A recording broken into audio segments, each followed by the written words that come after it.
महिला स्नातक महाविद्यालय पोषण सप्ताह पालन। गजपति जिला पारलाखेमुंडी स्थित महिला स्नातक महाविद्यालय ठारे भारप्राप्त अध्यक्षा डॉक्टर भारती पाणिग्राही तत्वावधान रे पोषण सप्ताह पालन कार्यक्रम अनुष्ठित होईछि। एही कार्यक्रम रे भारप्राप्त अध्यक्षा पोषण सप्ताह पालनर उद्देश्य और यार गुरुत्व उपरे आलोचना करथिले। किशोरी बालिका, गर्भवती महिला एवं शिशुंक समेत समस्ते रक्तहीनतारू मुक्ति पाई सजना शाग एवं आयरन थिबा समस्त पनिपरिबार व्यापक व्यवहार करबा पई डॉक्टर भारती पाणिग्राही निज वक्तव्य प्रदान करथिले।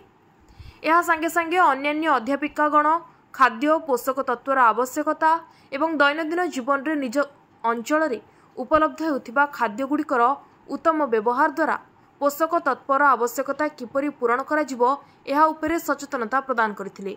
अपुष्टिकर खाद्यर व्यवहार न करी स्वास्थ्यर सुरक्षा दिगकु मध्य आलोकपात करा जैथिला। एही कार्यक्रम रे महाविद्यालयर समस्त छात्री समेत कर्मचारी मानकर सहयोग फल रे कार्यक्रमटी सफल रूपे समापित होइतिला।